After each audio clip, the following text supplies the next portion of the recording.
Bonjour, je m'appelle Pascaline, j'ai 27 ans, je suis mariée et maman d'une petite fille de 4 mois et demi. Dans un premier temps, je vais vous expliquer mon parcours sur ma formation au CAP Petite Enfance avec le Centre Européen de Formation. Et dans un deuxième temps, je vais vous présenter une activité musicale que je faisais avec les enfants lors de mon stage en microcrèche. J'ai commencé ma formation en début d'année 2014 car je voulais reprendre ma vie en main. Je voulais faire un travail qui me plaît et qui me correspond. J'ai donc décidé de changer d'orientation professionnelle pour me diriger vers le secteur de la petite enfance. C'est un projet qui me tient à cœur car j'aime le contact des enfants, le fait de participer à leur développement, leur éveil, leur éducation et de leur permettre d'acquérir de l'autonomie, c'est ce qui,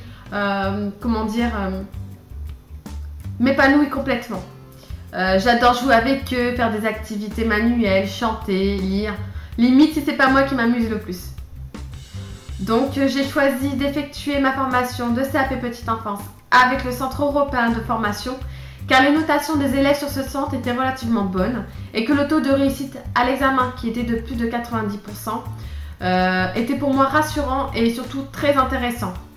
Cette formation était idéale pour moi car elle me permettait de travailler à mon rythme et chez moi et elle s'adaptait parfaitement à mes contraintes familiales et professionnelles. J'ai demandé de la documentation via leur site. Une conseillère m'a appelé très rapidement. Elle m'a bien informée sur le déroulement de la formation et les conditions de paiement. Très satisfaite, je me suis donc inscrite et j'ai reçu mes premiers cours au bout de 2 semaines. Les cours nous sont présentés dans de beaux classeurs de bonne qualité, ce qui est très agréable à lire. Ils sont très complets, ils sont bien illustrés et surtout bien expliqués. J'ai beaucoup apprécié les fiches de révision à la fin de chaque chapitre, ce qui m'aide à mieux comprendre le cours. Les devoirs sont très importants à faire car ils permettent de savoir si vous avez compris le cours et par la même occasion de vous entraîner à l'examen. Si vous n'avez pas eu la moyenne sur un devoir, ce n'est pas grave. En dessous de 10 sur 20, vous aurez l'occasion de le recommencer. Donc dans le cadre de ma formation, j'ai également suivi un stage de 12 semaines. Moi, je l'ai suivi dans une micro-crèche. J'ai adoré mon stage, vraiment. Et c'est ce qui m'a conforté sur mon choix de devenir assistante dans la petite enfance. Ce métier correspond vraiment à mes attentes. Et je ne peux que remercier ma tutrice et la directrice qui ont pu partager avec moi leurs connaissances et leur savoir-faire et de m'avoir acceptée dans leur entreprise comme une employée. J'y ai énormément appris et ce stage représente sans aucun doute une grande étape dans ma vie professionnelle. J'ai pu consolider mes connaissances, acquérir plus de pratiques, des points qui me seront très bénéfiques pour ma future recherche d'emploi. Durant ma formation, j'ai eu très peu recours aux conseillers pédagogiques, mais à chaque fois que je l'ai fait, j'ai toujours été bien accueillie et ils ont toujours répondu à toutes mes questions.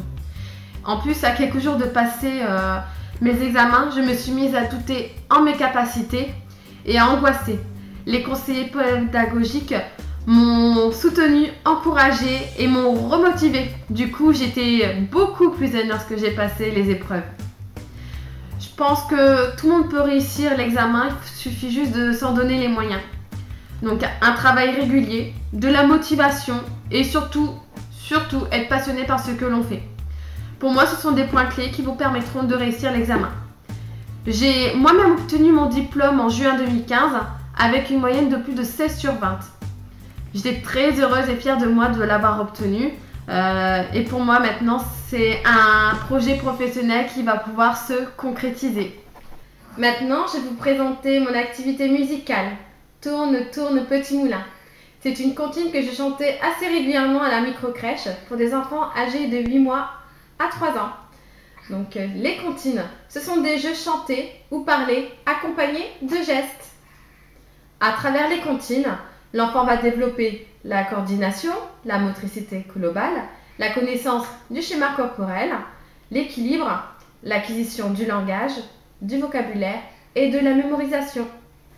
Tourne, tourne, petit moulin, frappe, frappe, petite main, vole, vole, petit oiseau, nage, nage, poisson dans l'eau. Petit moulin a bien tourné, petites mains ont bien frappé. Petit oiseau a bien volé, poisson dans l'eau a bien nagé. Tourne, tourne, petit moulin, frappe, frappe, petite main, vole, vole, petit oiseau, nage, nage, poisson dans l'eau. Voilà, je pense que je vous ai tout dit. Je vous souhaite donc un bon courage et n'hésitez pas à me poser des questions. Au revoir!